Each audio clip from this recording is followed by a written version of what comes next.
What's the future of entertainment and technology in the car? As EV explodes. We've talked about EV infrastructure increasing by a factor of 10 over the next 5 to 7 years.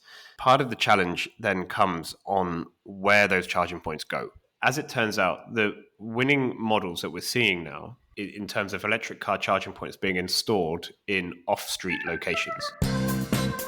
That's Adam Woolway, head of EV at Parkopedia, and this is Talking the Drive, where the people who create what's next in the car reimagine what's possible. I'm John McLeod, and today we'll take a deep dive into EV charging and what's needed to improve the consumer experience. Adam, thanks for being here today. Thanks, John. Thanks for inviting me on. So EV sales are growing, but real consumer issues such as range anxiety, long charging times, and poor charging experiences are slowing the jump to the mass market. What can be done to help drivers, and what's Parkopedia doing about it? I fully agree with you, of course, that EV sales are, I think we can almost say booming now. They are growing exponentially. So depending on which country you're in or which state you're in, then maybe you may see more EVs than others. But the general trend is that, of course, EVs are now pretty much unstoppable, I would say. So I'm speaking as someone that's been involved in the EV industry for 12 years or so. And I certainly remember a time when people did not believe in EVs. They weren't cool at all. And if you try to tell anybody that electric cars were the future, then they would look at you very suspiciously. So that's definitely changed now. I think everybody is almost agreeing that EVs are coming and that everyone will soon buy an EV. That's, of course, pushed a lot by, say, the governments, of course, of various countries wanting to also push EV and make sure that the air in cities is cleaner. But then you're quite right that there is a big delta, I would say, in terms of the experience that drivers want when they come to charge that car, and then actually the experience which they get when they really dive into charging up their electric vehicle. So we can go into more detail, I'm sure, but just in general sense, even something as simple as finding a charging point can be very difficult if you're charging your car in public.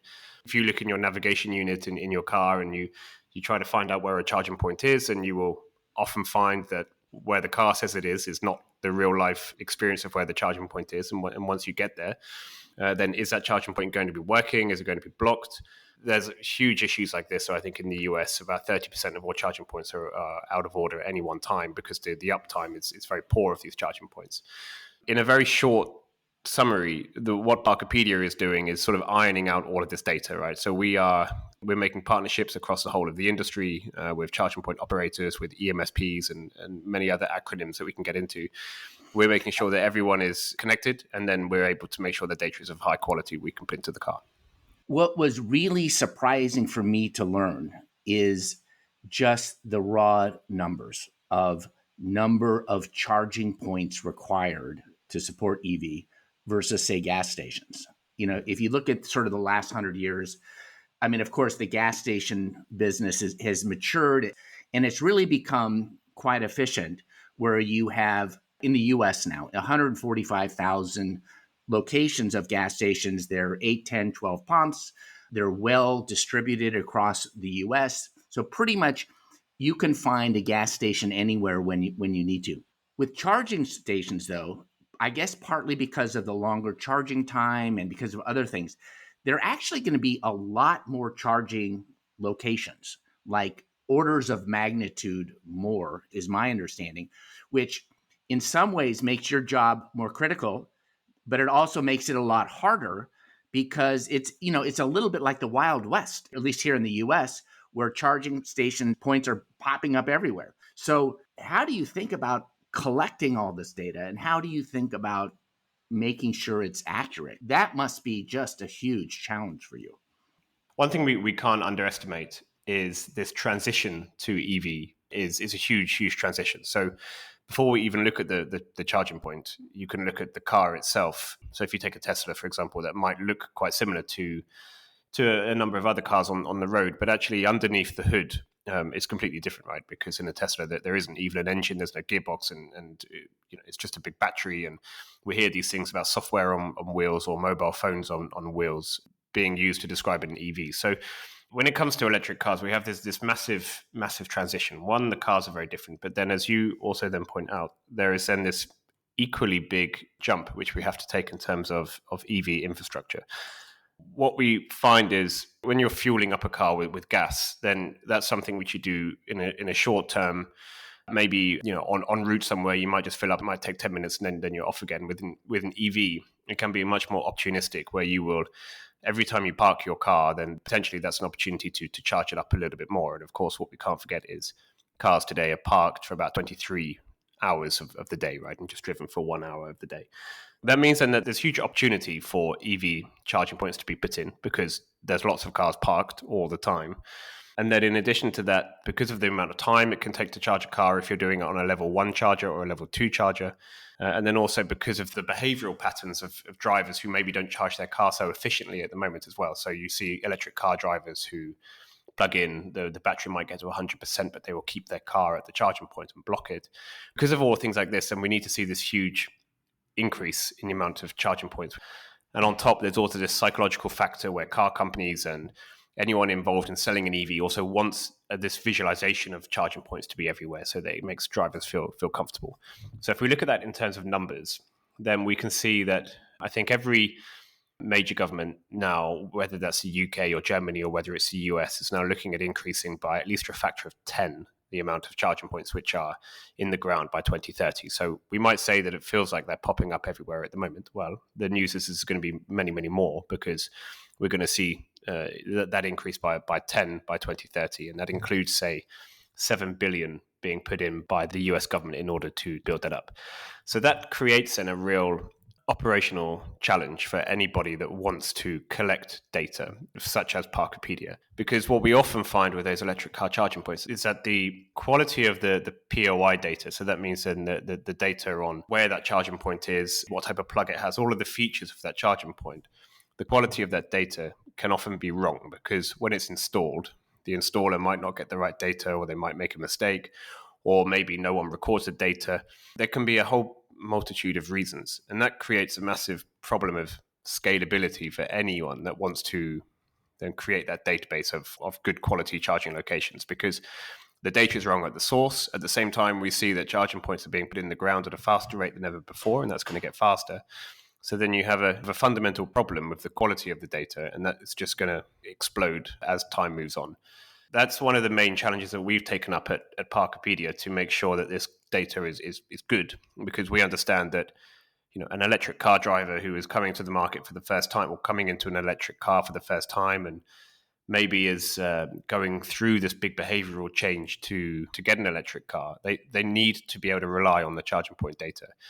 So we use a multitude of different ways to iron all of that out. So whether that is using what we call dynamic data, so that would be the API connections that we can get to the charging points themselves, because nearly all charging points are online. So that means that we can check the status of the charging points, if it's available or not. We can get real-time updates on that charging point. We can do all crazy things like that, and also use our data science team in order to analyze wait times of charging points and really dig into that data and see what insights it's telling us. But then in addition, there's also a very important but rather basic layer which we provide as well of quality assurance, which is down to then just manual work. So this is something which I think we've learned in EV, and something which the company itself in its history has also worked in parking. And that is that you can automate as much as you want, and you can try to make your processes as digital as you want. You can try and get as much data as you can from charging points or parking locations. But in the end, there's a real quality of data which you can get only if you invest into manual resources who will go and visit locations or use satellite imagery to check locations and really put in those person hours to make sure that the data is correct. So overall, it becomes a massive process and operation challenge. I fully agree with you on the validation part. When I was senior leader at HERE Technologies, then Navtech, we probably spent 30 to 40% of our operating budget on validation, just on data validation. And people really, really underestimate how much it costs for that quality. But that was the differentiator, because nothing worse than bad quality data. So talk a little bit about the synergies between EV and parking and your park and charge strategy. So we've talked about EV infrastructure increasing by a factor of 10 over the next 5 to 7 years. A part of the challenge then comes on where those charging points go. A charging point is something which is quite difficult to put into the ground, because not only do you need to install something which is, a piece of electrical equipment which comes with hazards, but in addition to that, you also need to put it somewhere where it's going to be used and it's going to be visible. And you also need to take into account things like grid connections, and you need to take into account things like business models around it, etc. As it turns out, the winning models that we're seeing now in terms of electric car charging points being installed in off-street locations, especially in the European market and to some extent in the North American market. At the beginning, we had a lot of charging points which were put on street. So just put up on the sidewalk, and then you would park your car at the curb and there might be a charging point there. But actually, that becomes a very difficult business model to maintain, and then you end up getting tangled up in local municipality regulations and things like that. So there's a bigger trend now for charging points to be put on semi-public locations, so off-street parking lots, whether that might be in, say, Walmart car parks, or or what 7-Eleven is doing now in their car parks. And then in Europe, this is the same with Tesco's or any DIY store, for example. So you can see this throughout, where we have charging points which are made for public use, but they're actually installed on private ground. And the extent to which that is happening is in Europe, I think 30% of all charging points for public use are now on semi-public ground. And if we look in the US, that number's around more like 50% and above. So this becomes an issue for car drivers, because it changes that user journey then of how you can go and use a public charging point. So it is not just a case of turning up to the charging point, finding it in your navigation unit and plugging your car in. But you also then need to know, is there a barrier for the parking location, or does the parking lot close at a certain point in time? Or do you need to pay for parking as well as paying for charging? And it means that there's a whole different data set which you need to be aware of in order to really confidently charge up your car. So not just the charging data and having that accurate, but also then having the parking data as well. And that provided quite a good opportunity for Parkopedia, because this is, of course, where we have been focusing the last 15 years since our founding in 2007. We've focused on building up parking locations globally and already then providing that into the car. So from our perspective, there is a part of the EV user journey which is very heavily linked to parking. We can provide the parking API, and then on top of that, we can then provide very clear instructions on the EV charging points which are available there as well.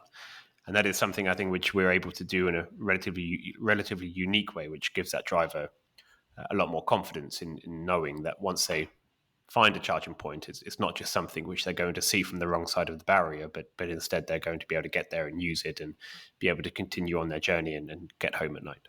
It's become so complicated to think about how this whole EV charging infrastructure is going to play out. I mean, again, I go back to the internal combustion engine. I mean, the oil companies were incented to build gas stations so they could sell their gas to you, and then they would compete against each other and try to get a little bit more for their gas and sell more gas. So it was Shell versus Mobil versus the others. That was simple compared to what you're talking about, because with EV, you have the OEMs. And of course, Tesla took the lead and built its own charging stations. Some of the high-end car companies are following suit, doing it to help create differentiation for their cars and drivers.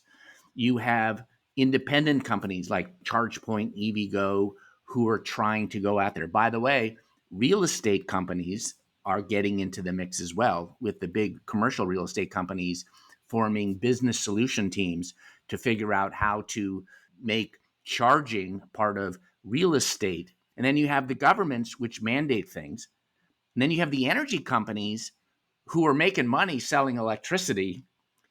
And what stake do they have in this? So to me, what's not clear is who is actually going to be driving this. I think there's going to be a lot of players, but not everybody's going to make money. How do you kind of see it playing out? And it's probably going to be different in different countries. So there was an I think it was even just today that Warren Buffett was quoted on his insights into the EV market. And he was saying how EV is definitely going to come, but it's either very difficult to know who's going to own that market, or maybe, in fact, no one is going to specifically own that market. I like to say, And, who's going to be in charge? and there's a good pun there. Absolutely, yeah.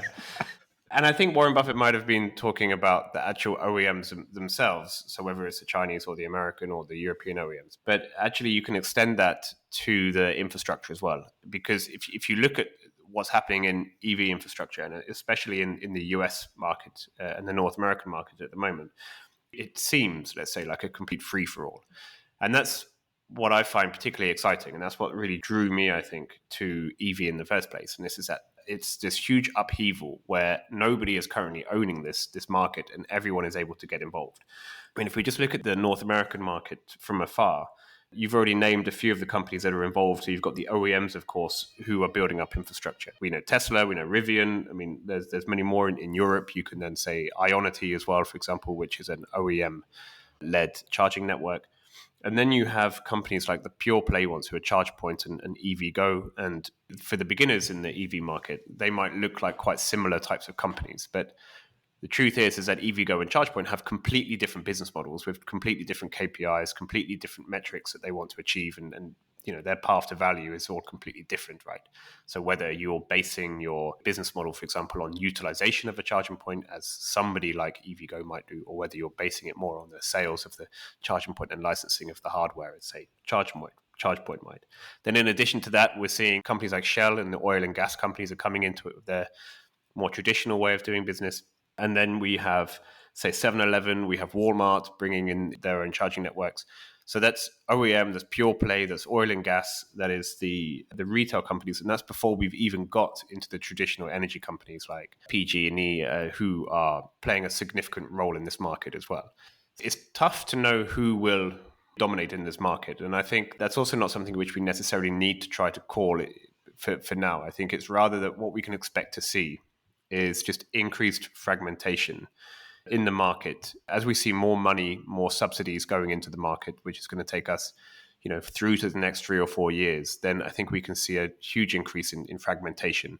It's going to make it incredibly interesting for the consumer. So there's going to be lots of different consumer offers.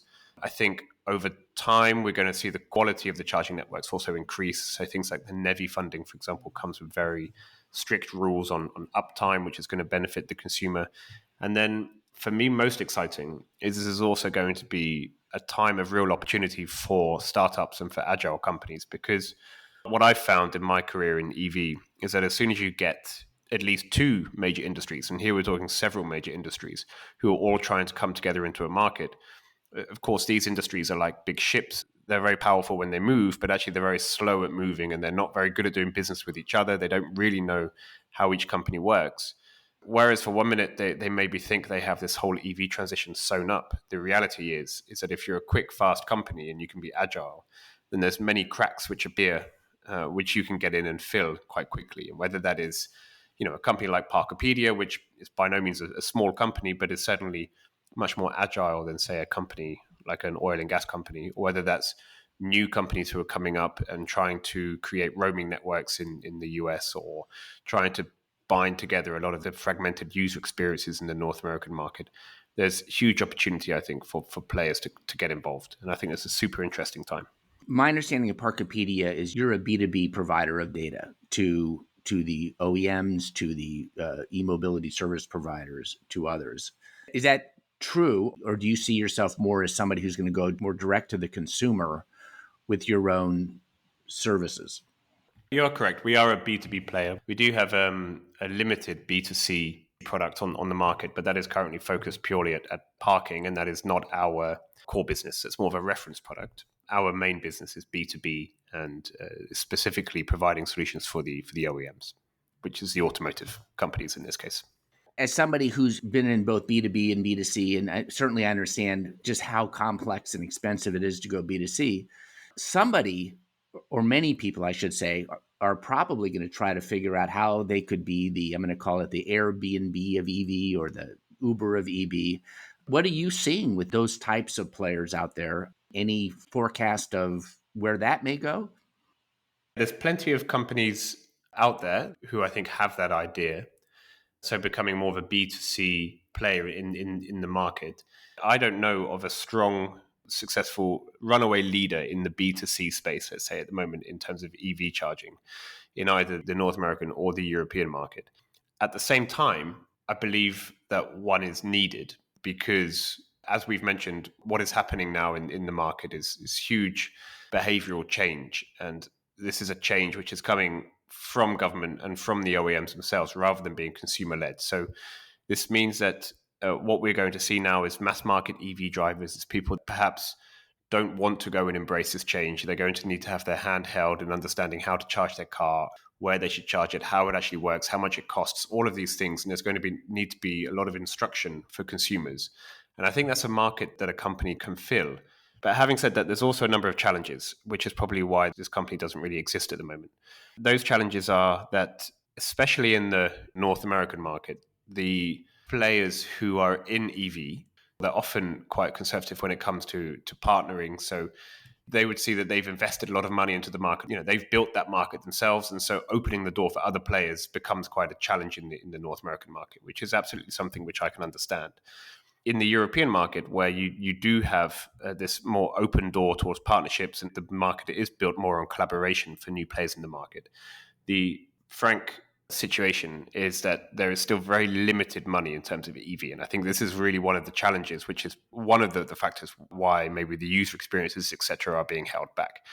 So, of course, we all know that EV charging is not a great user experience. That's why companies like Parkopedia are coming in and trying to fix that.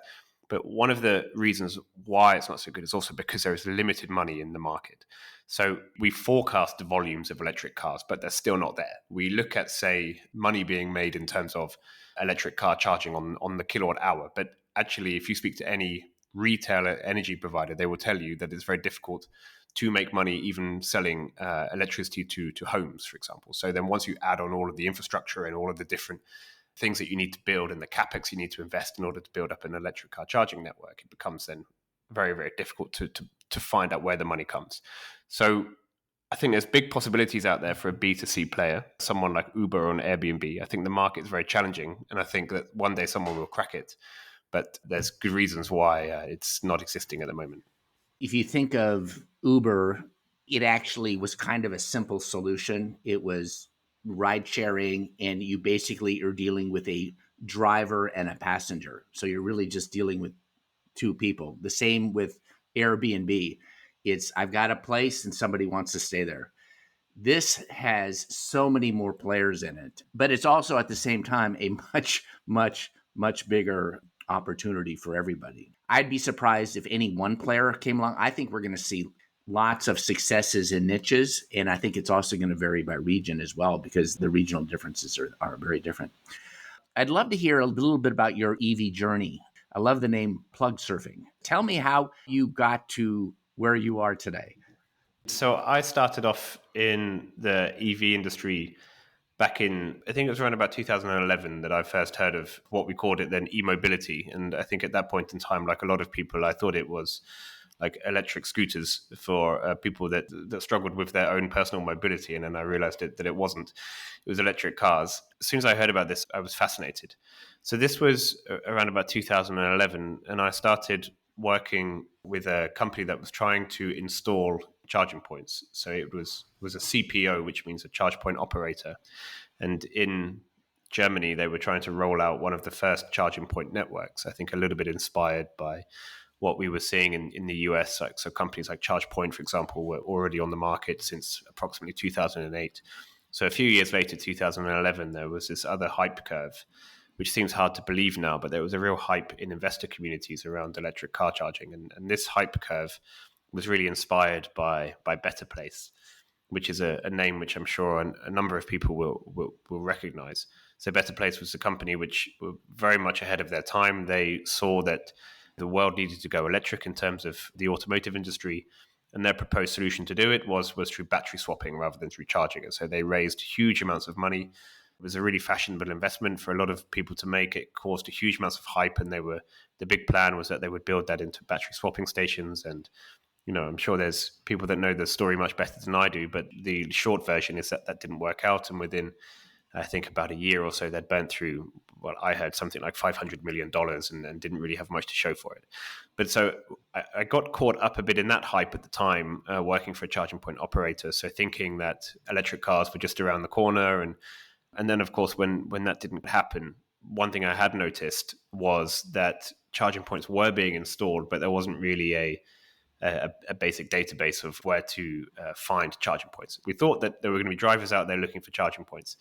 And that turned out to be a little bit true, but that led to me and a colleague of mine, a guy called Jakob, then founding the company Plug Surfing, which was based originally on couch surfing, where we thought, well, people will have home charging points, and they would then share those charging points out with other people in order to make up for a lack of more established infrastructure.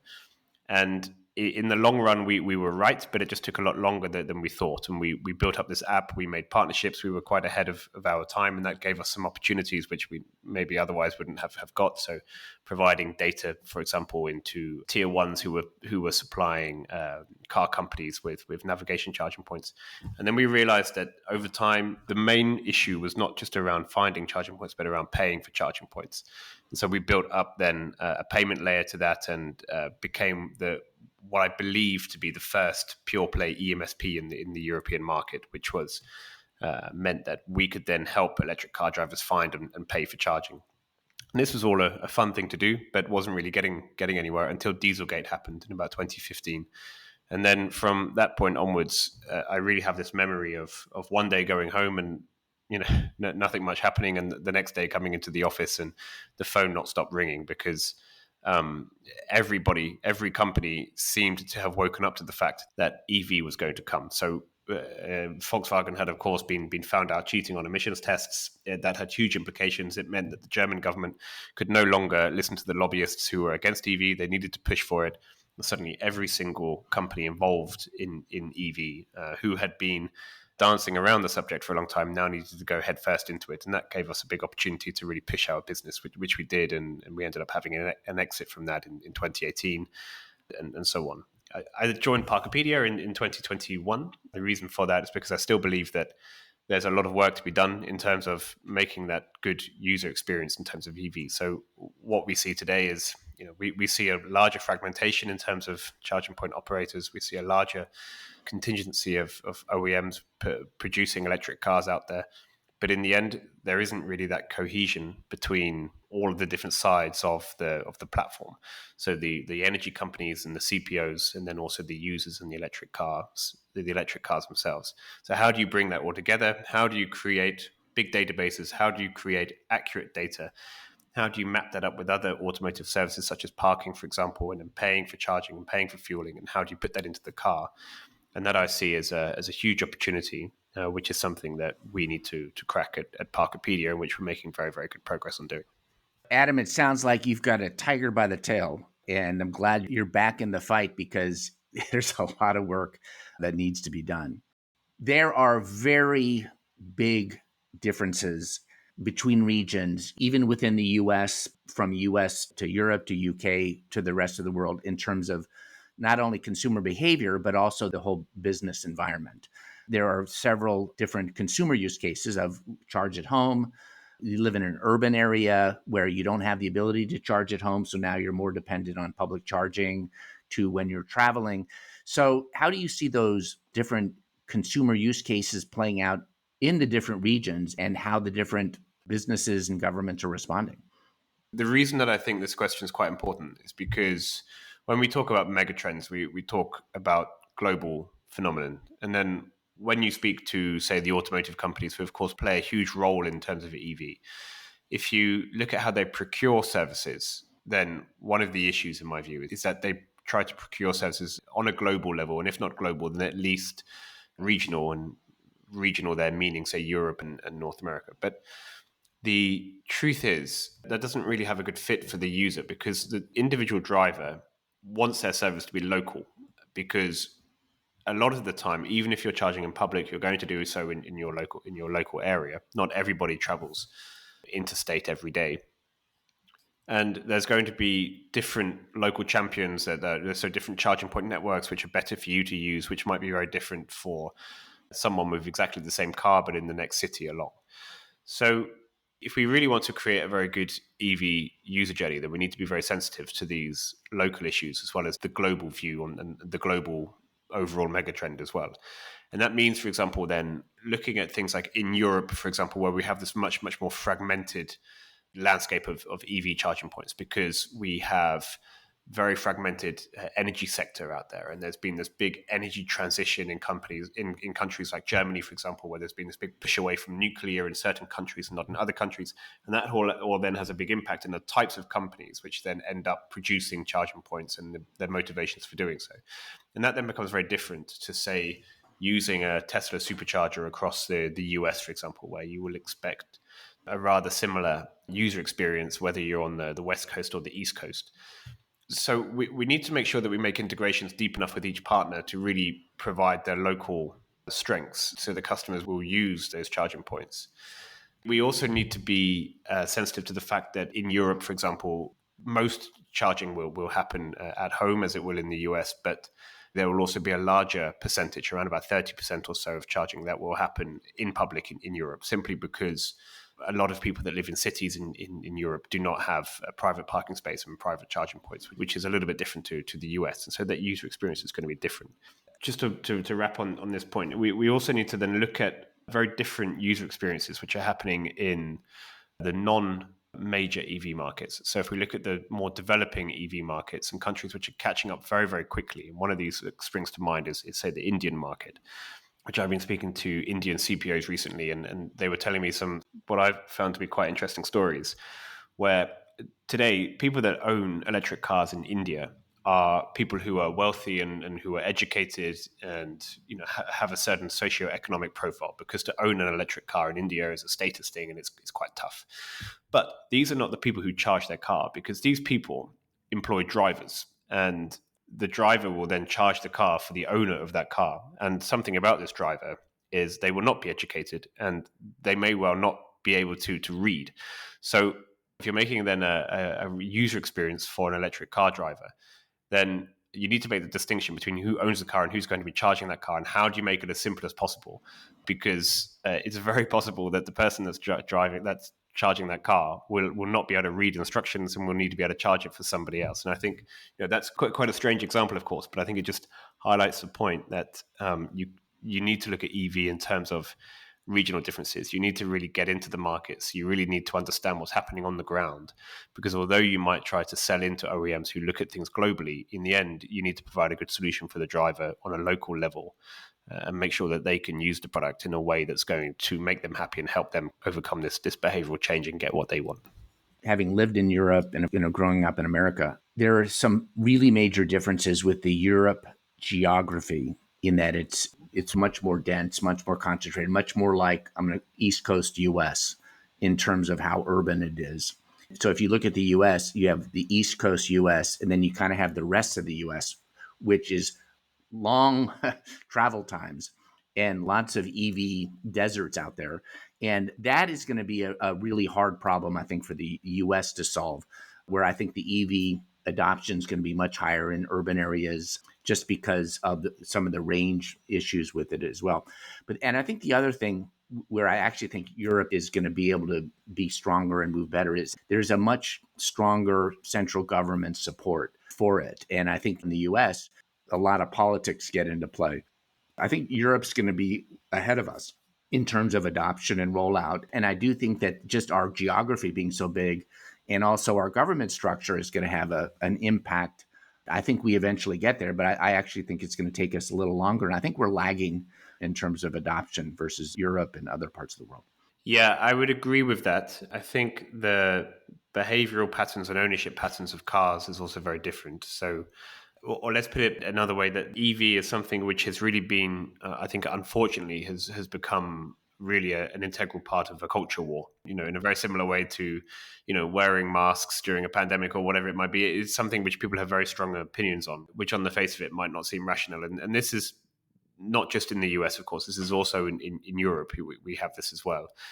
But I think maybe because of the other reasons you've mentioned, so the longer driving distances in the US, for example, I think we are seeing that having more of an impact in the US in slowing down EV adoption. Some people might find it impractical. Other people might find it that it's something which doesn't suit their personality. And I think it's really interesting to see how this is now being challenged by EV companies. So if we look at, say, Ram bringing out their electric truck and the advert, or the commercial which they put on during the Super Bowl, which was aimed at the stereotypical Ram driver, but doing so with an EV, I think that's incredibly important. And I think that's really going to challenge the perception around EVs and what EVs are capable of. And I think that over time, we will see then the US market catching up in terms of overall penetration. But until then, of course, we're all going to sit behind countries like Norway, which have a very different view of the car. And, also, let's face it, don't have their own car industry to lose, right? Which is what countries like Germany and the US do have. Great. Thank you, Adam, for being on the show. Our guest on Talking the Drive has been Adam Woolway, head of EV at Parkopedia. I'm John McLeod, and I welcome your thoughts. Drop me a line at drive, D-R-I-V-E, at rivet360.com. Talking the Drive is produced by Rivet360, a technology and production company that's excited about what's next for people, places, and things.